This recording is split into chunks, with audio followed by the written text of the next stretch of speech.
Halo, Assalamualaikum warahmatullahi wabarakatuh. Kembali lagi dengan saya, Eliana Fatihasari, mahasiswa UIN Maulana Malik Ibrahim Malang atau sering disebut dengan UIN Malang, dari Fakultas Ilmu Tarbiyah dan Keguruan, Prodi Pendidikan Islam Anak Usia Dini. Nah, setelah kemarin saya baru membahas tentang emosi, kali ini saya akan membahas tentang temperamen pada anak. Temperamen pada anak. Nah, temperamen itu tidak selalu tentang emosi.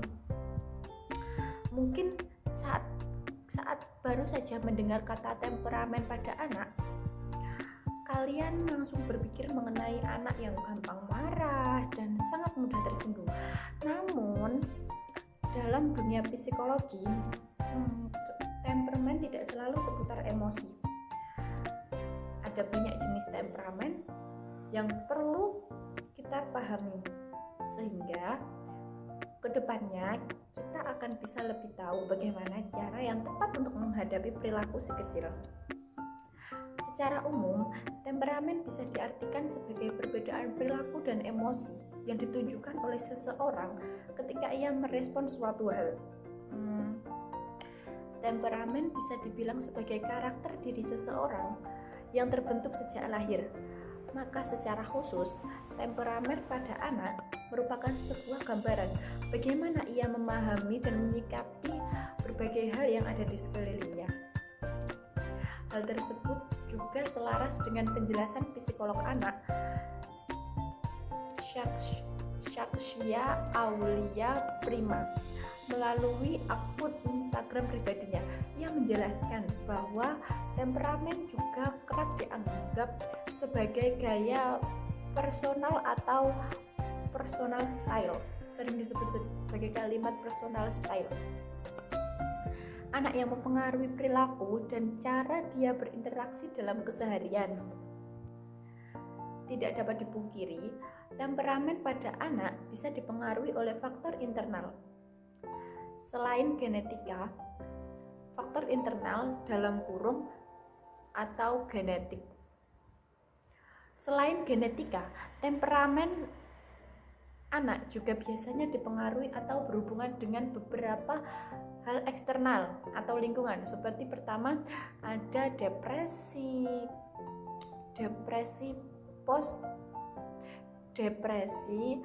postpartum ibu. Kedua, peran keluarga. Ketiga, gaya penting atau pola asuh orang tua. Keempat, mikrobakteri pada usus. Mengingat komposisi mikrobakteri pada usus juga berhubungan dengan berkembang saraf seseorang. Saskia juga menjelaskan, temperamen pada anak cenderung tidak akan terlalu banyak berubah dari lahir hingga ia dewasa. Namun, faktor eksternal atau lingkungan juga tidak menutup kemungkinan atau memodifikasi temperamen anak seiring ia beranjak dewasa. Dilansir dari Pijar Psikologi, ahli psikologi Alexander Thomas mengungkapkan ada 9 karakteristik temperamen, yakni pertama, tingkat aktivitas meliputi aktivitas tubuh. Kedua, keteraturan biologis seperti siklus tidur. Ketiga, kemampuan beradaptasi. Keempat, tingkat sensitivitas. Kelima, intensitas respon emosional. Keenam, mudah atau tidaknya seseorang beradaptasi atau saat ia menerima stimulus yang tidak terduga. Ketujuh, kualitas suasana hati baik positif maupun negatif.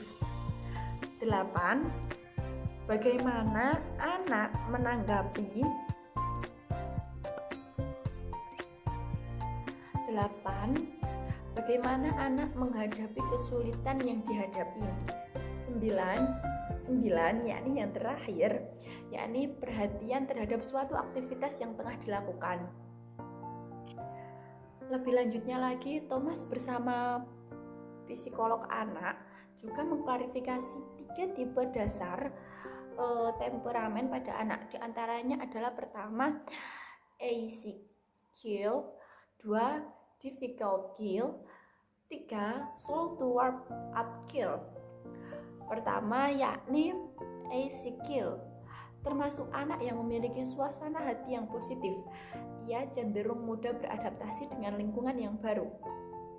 Ia juga mampu menunjukkan dengan baik mengenai perasaannya. Yang kedua, atau difficult, tipe anak yang kerap bereaksi secara negatif terhadap suatu hal. Ia terbilang lambat menerima perubahan dan amarahnya kerap meledak jika suasana hatinya sedang tidak baik-baik saja. Yang ketiga atau terakhir, slow to uphill, memiliki tingkat aktivitas yang rendah serta suasana hati yang negatif. Kerap disebut sebagai anak yang pemalu karena ia tidak nyaman dengan hal yang terbilang baru baginya. Ia cenderung lambat beradaptasi. Setiap anak memiliki jenis temperamen masing-masing. Namun, klasifikasi tersebut tidak bisa menjadi tolak ukur mana yang memiliki perilaku yang lebih baik atau tidak. Misalnya, bukan berarti anak yang termasuk Ezekiel bisa dinilai lebih baik dari yang memiliki tipe difficult kill. Seperti yang dijelaskan Saskia, setiap temperamen memiliki caranya sendiri untuk belajar dan beradaptasi. Pentingnya memahami temperamen pada anak. Temperamen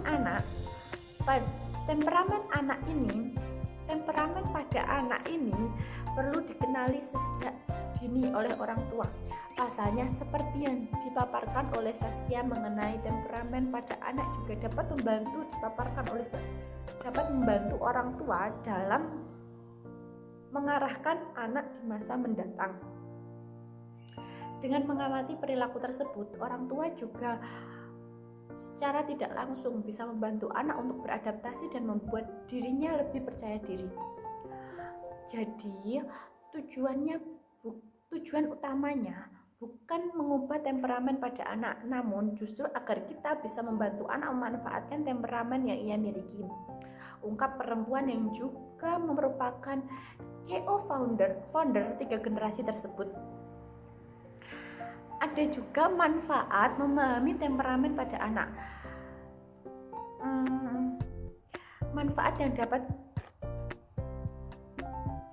Manfaat dari memahami temperamen pada anak yaitu pertama, bisa paham bagaimana cara anak berkreasi terhadap suatu hal dan seperti apa cara dia memandang lingkungan sekitarnya. Dengan demikian kita bisa memetakan keunggulan anak dan bagaimana memaksimalkan kelebihan yang ia punya. Selanjutnya, yakni nomor 2, paham perbedaan dan keunikan setiap anak. 3, menyesuaikan jenis pola asuh yang cocok atau sesuai dengan tipe temperamen pada anak. 4, dengan memahami temperamen yang dimiliki anak, kita juga jadi tidak langsung menyalahkan diri sendiri atas perilakunya. Mengingat kita juga tahu apa yang perlu dilakukan untuk menghadapi perilaku tersebut. Yang terakhir, yakni membantu anak mengekspresikan diri seperti keinginan dan perasaan dengan baik. Selanjutnya, yakni tips untuk ibu-ibu yang menginginkan memahami temperamen pada anak. Setelah memahami tipe temperamen pada anak, maka kedepannya kita akan lebih paham bagaimana cara menghadapi perilakunya. Untuk mempermudahkan kita, ini juga ada beberapa tips untuk menghadapi perilaku anak sebagai berikut. Pertama, terima anak apa adanya. Hindari membandingkan anak. Setiap anak memiliki karakter yang unik. Ingat, anak tidak suka dibanding-bandingkan. Yang kedua, bekerja sama dengan orang lain. Untuk bisa lebih memahami dan menghadapi temperamen anak, jangan ragu untuk bekerja sama dengan anggota keluarga lain, seperti guru hingga pengasuhnya. Ketiga, yaitu ubah cara pandangan dalam melihat temperamen yang dimiliki anak, bahwa setiap temperamen yang dimiliki anak punya keunikan dan cara tersendiri untuk beradaptasi. Selanjutnya, yakni nomor 4 adalah refleksi diri.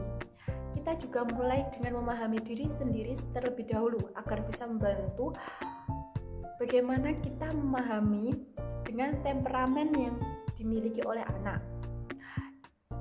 Nah, tips tadi itu bisa kita terapkan untuk menghadapi temperamen pada anak. Selalu ingat bahwa setiap anak memiliki karakter yang unik. Yang perlu dilakukan orang tua adalah memahami karakter tersebut, untuk kemudian membantu mereka dalam mengolah emosi maupun beradaptasi dengan lingkungan sekitar. Kuncinya, pahami temperamen anak dan cari cara mengasuh yang sesuai. Maka hal tersebut akan menghasilkan perkembangan anak yang maksimal. Demikian video saya. Apabila masih kurang jelas, kalian langsung bisa taruh di komentar di bawah ini. Dan terima kasih sudah menyaksikan sampai akhir. Wabillahi taufiq walhidayah, waridha wal inayah. Assalamualaikum warahmatullahi wabarakatuh.